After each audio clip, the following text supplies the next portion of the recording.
As Thomas Fuller once said, health is not valued till sickness comes. Today, we're diving into a health topic that is often undervalued until it hits close to home: Lyme disease.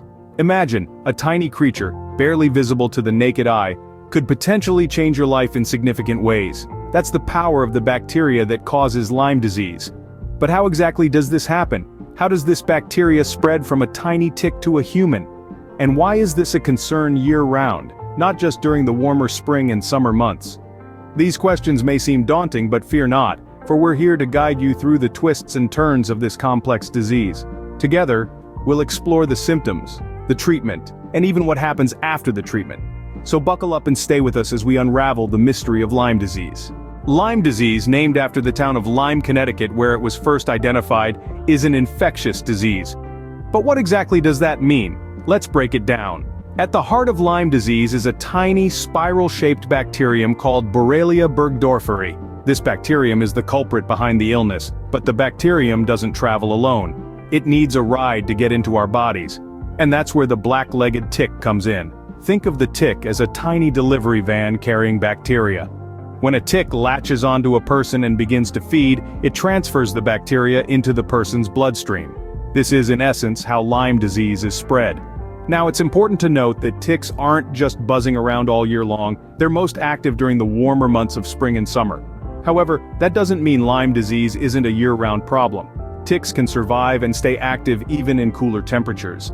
So while the risk might be higher in the warmer months, it doesn't disappear entirely during the rest of the year. Some of you might be wondering, well, if I avoid wooded or grassy areas, I should be safe, right? Unfortunately, it's not that simple. Ticks can be found in many environments, from your back garden to city parks. They have a knack for hitching a ride on animals like birds or mice and can end up just about anywhere. So the key takeaway here is that Lyme disease is caused by a bacterium spread by ticks and is a potential risk all year round. It's not tied to a specific location or season. And while there are higher numbers of Lyme disease cases reported during spring and summer, it's vital to stay vigilant throughout the year. So, a tick bite can potentially lead to Lyme disease, but what happens then? Well, that's where the symptoms come in, and we'll delve into those in the next section. Stay tuned. Once the bacteria enter the body, they start causing trouble. This trouble manifests as a series of symptoms that can often be mistaken for other illnesses. This is where the sly and deceptive nature of Lyme disease comes into play. Like a wolf in sheep's clothing, it presents itself with symptoms that are common to many illnesses. You might feel like you've just caught a common cold or flu. Symptoms such as fever, fatigue, and headache could trick you into thinking it's just that time of the year when everyone seems to be catching a bug. But Lyme disease doesn't stop there. It can cause muscle and joint aches that can make your everyday activities feel like a marathon. It can make your body feel heavy, drained of energy, as if you're constantly running on empty. And then there are the swollen lymph nodes. These are your body's way of trying to fight off the infection. They might feel tender to the touch, and you might notice them as small lumps under your skin, most commonly in your neck, armpits, or groin. These symptoms can start showing anywhere from 3 to 30 days after the tick bite.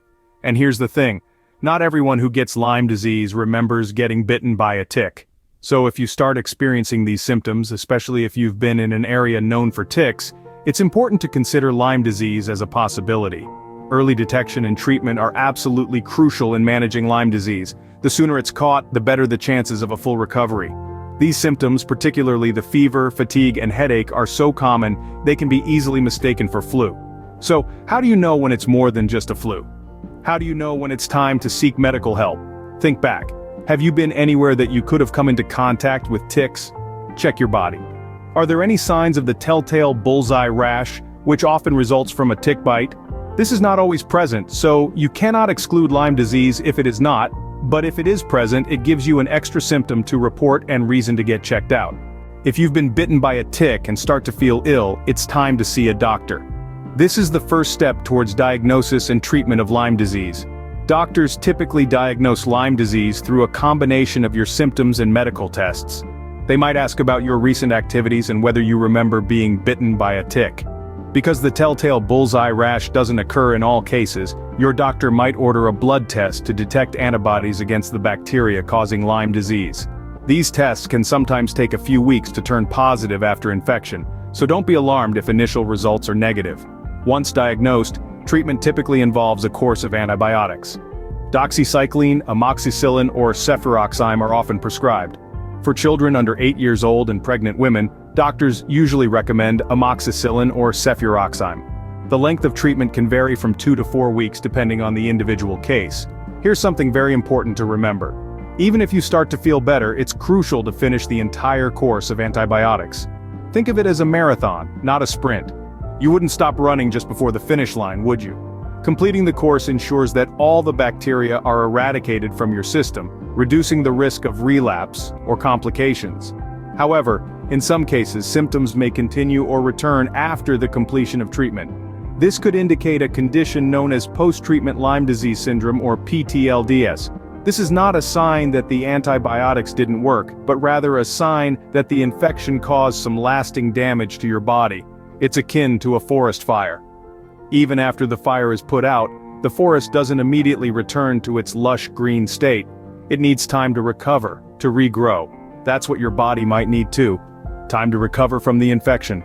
Let's take a closer look at the potential long-term effects, as these can be what causes people most concerned about the disease. Sadly, for some people, the battle doesn't end with a round of antibiotics. Sometimes, despite receiving treatment, a number of individuals continue to experience symptoms for months, or even years after. This lingering condition is known as post-treatment Lyme disease syndrome, or PTLDS for short. So, what exactly does this mean? Well, imagine finally finishing your prescribed course of antibiotics, expecting to bounce back to your old self, only to find that fatigue still keeps you pinned to your bed, pain persists like an unwelcome guest, and your joints and muscles ache as if you've just run a marathon. That's what PTLDS can feel like. It's important to emphasize that PTLDS isn't a sign that the Lyme disease bacterium is still present in your body. Rather, it's a sign that the infection has triggered changes in your immune system or other areas of your body. Think of it as a ripple effect in a pond long after the stone has sunk. The exact cause of PTLDS isn't fully understood yet, but researchers believe it may be due to residual damage to tissues and the immune system that occurred during the infection. Some believe it might be an autoimmune response where the body continues to fight even after the infection is gone. Now, if you're thinking this sounds daunting, I understand. It can be a challenging and frustrating condition. But remember that you're not alone in this fight. There are support groups, both online and in person, filled with people who know exactly what you're going through. They can provide invaluable advice, comfort, and camaraderie. Medical professionals are also continuously working to better understand PTLDS, striving to develop more effective treatments and ultimately a cure. Many are hopeful that the coming years will bring significant advancements. So yes, it's true that for some, the battle against Lyme disease doesn't end with a round of antibiotics. But groups and professionals are available to support anyone going through this.